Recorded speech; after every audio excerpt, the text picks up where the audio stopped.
Good evening. We're going to continue with our next episode of visual analysis of the painting above my shoulder here, the Black Horse over Bamburgh.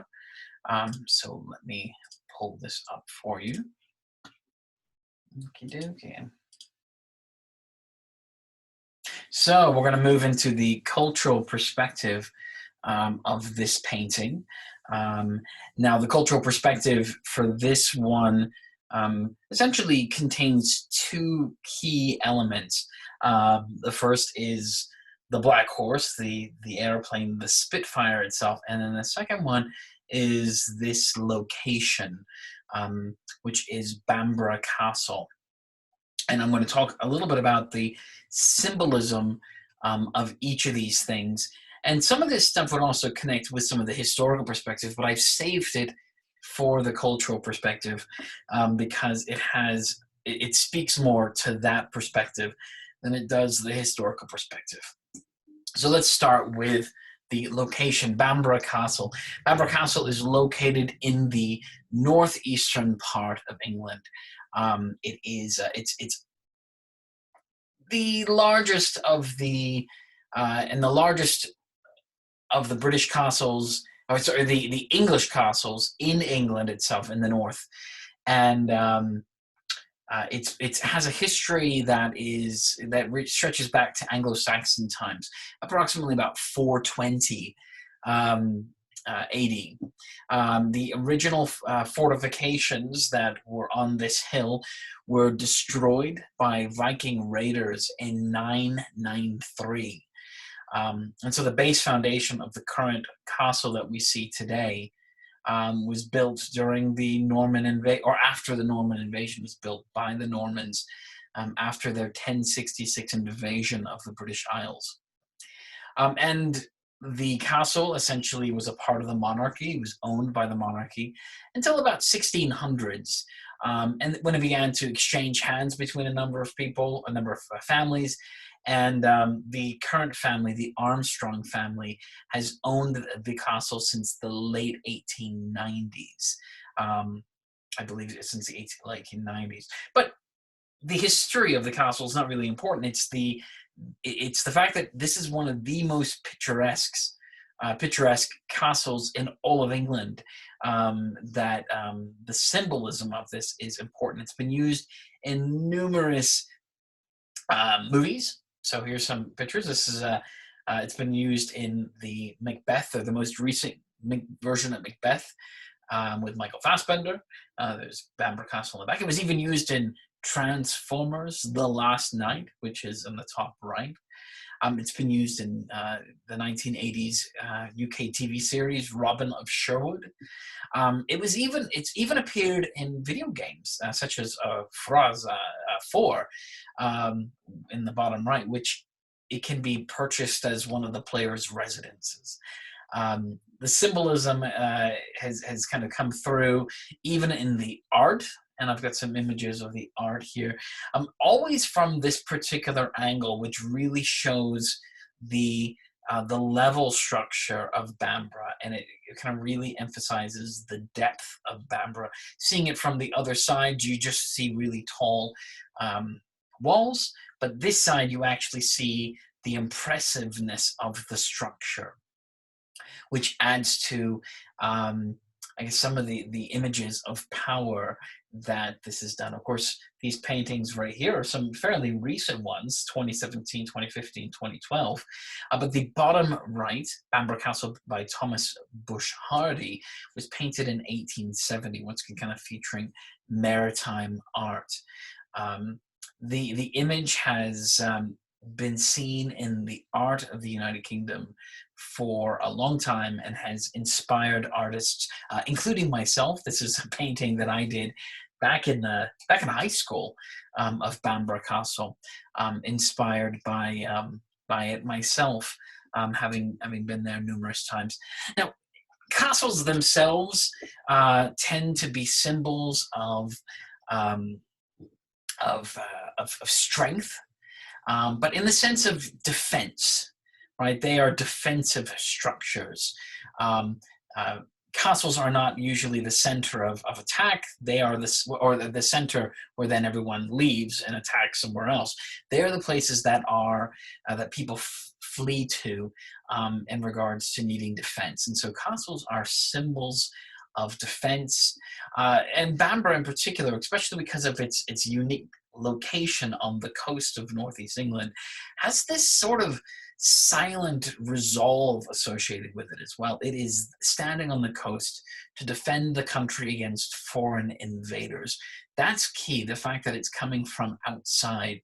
So anything that's on the coast kind of represents defense of the mainland from the from foreigners, from the sea, from people who could be coming in from the Viking invaders, or be it German warships during the Second World War. It was an image of defense, silent resolve, and power as well. Now, the Spitfire, the Supermarine Spitfire, is an aircraft from the Second World War. It's perhaps the most loved images and symbols of the British war effort during the Second World War. Now, we have here this is a photograph of a Spitfire in the foreground and another plane in the background called the Hawker Hurricane. And the reason why these two planes are featured in this picture is the Spitfire being the most respected in regards to its power and symbolism, and then the Hawker Hurricane is actually the plane that shot down the most of aircraft during the Second World War. Now, for the Spitfire, there were several things that immediately makes it stand out to the British public, and why one of the reasons, and why it continues being important for the British people. Number one was the engine. The engine was a Rolls-Royce Merlin engine, and it's considered one of the finest piston engines ever produced by the Rolls-Royce Limited company in 1933. Yes, it is the same Rolls-Royce that you're thinking of. With a top speed of 362 miles per hour, the sound that it made, this roaring sound, was very unique. And it was something that people could hear in the sky and immediately recognize it as coming from a Spitfire. And the sound coming from a Rolls-Royce engine, being able to hear it in the sky, was an instant reminder to the public about two things. I mean, the determination to fight, the British people's determination to fight, and the reminder of British ingenuity. This is invented by a British company and produced in British factories. And so it was a symbol of this idea of we are going to continue the fight. We don't need other people. We don't need other countries to produce our aircraft. We can do it, and we can produce some of the best. And number two was the design. The plane was uniquely designed primarily to kind of create a stripped down version of the fighter, but the key element of it was the wing shape, the elliptical shape of the wings, which made the plane easily identifiable in the sky from the ground looking into the sky, because the shape of the wings were so unique. And this is one of the main reasons why this fighter was one of the most agile fighters in the sky during the Second World War.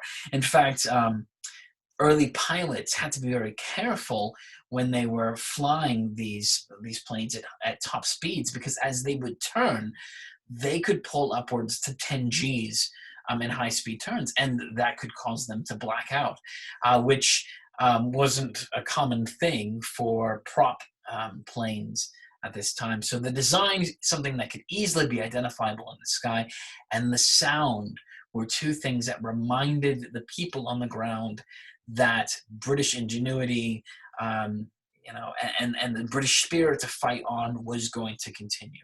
So the Spitfire being key elements for that.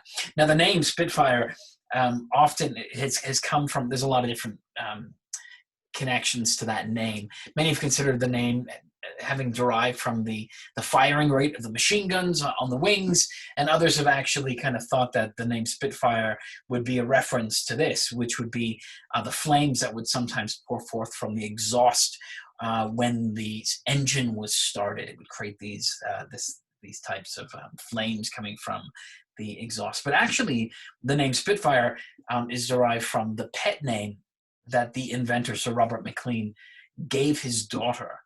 So he would often refer to her as the little Spitfire. So the Spitfire, while not the most successful plane in the air in regards to planes that were to enemy aircrafts that were defeated, it became this symbol of the British spirit during the Second World War.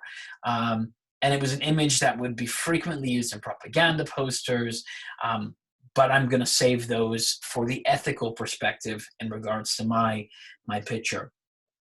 Now, because the Spitfire became this symbol of the British spirit during the Second World War, it was used in propagandistic ways in regards to kind of helping the people kind of keep their spirit during the war. And so people could fund aircraft and buy them and give them to the RAF sort of like as a way of donating to the cause. Because each Spitfire cost, at the time, £12,604. Now, that's about $15,400 in United States or US dollars. But that was in 1939. $15,400 equates to over $1 million today. In today's money, each Spitfire costs over $1 million to produce. There were 23,351 Spitfires that were produced.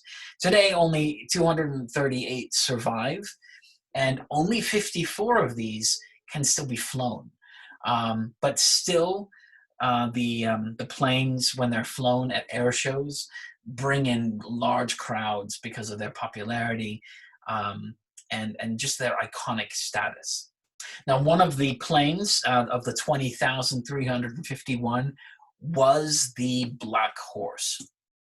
Now, the Black Horse, seen in the top right-hand corner here, was an actual Spitfire. It was built and donated to the RAF. So in July 1940, an effort to support the war efforts, the staff and directors of the Lloyds Bank decided they wanted to buy a Spitfire for the RAF. And so they raised the money in only 6 days.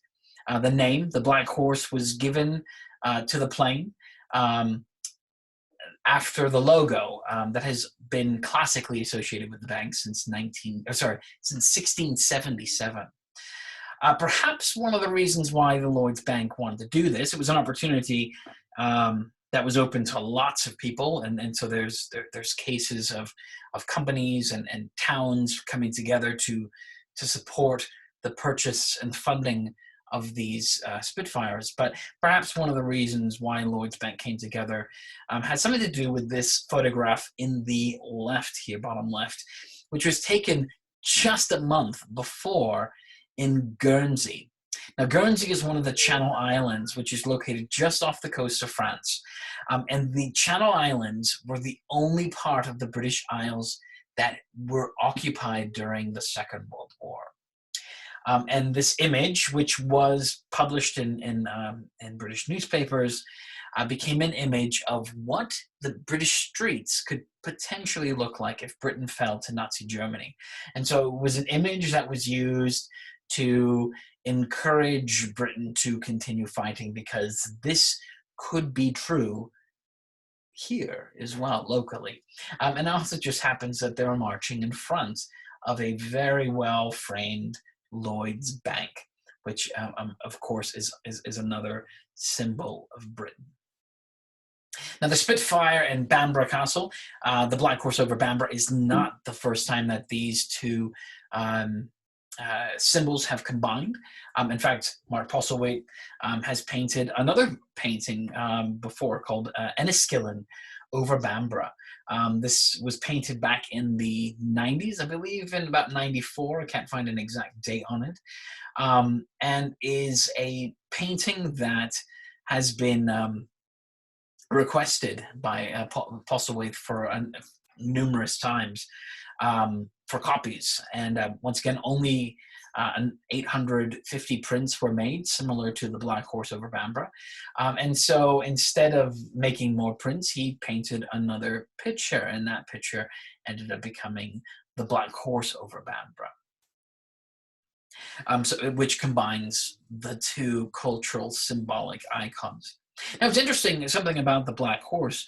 Itself, the Black Horse didn't do anything overly heroic in regards to like shooting down lots of Messerschmitts or things like that. It did its job. It was on patrol in the northeast of England. It had a number of crashes and kind of came back.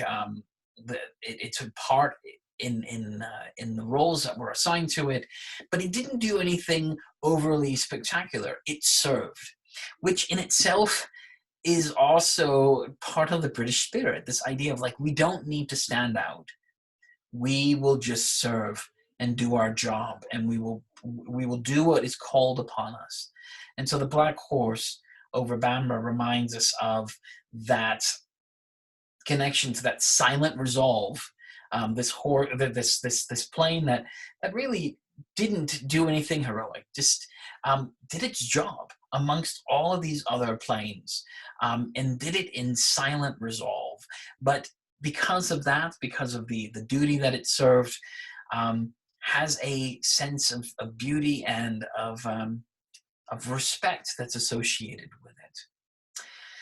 So that right there is the cultural perspective of this piece right here. I will encourage you to continue to write about your piece. Of course, my piece has a little bit more connected to it in regards to propaganda, which I'll pick up in the ethical perspective, because that really has a lot more to do with the ethics of this picture than the cultural perspective. I am going to offer any of you who are watching this right now, who've watched it all the way through, bonus points. Don't tell anybody else about this. They have to get this from themselves. In the works cited section of your paper, when you're writing your paper, if you could just tag in there as one of your sources, Professor Doyce, I'm going to give you some extra points for the visual analysis that you're doing. I just want to make sure that people are watching these things. So, but don't tell anybody about that, okay? This is between me and you, okay? Good luck. If you have any questions, please feel free to reach out to me. And have a good week, everybody.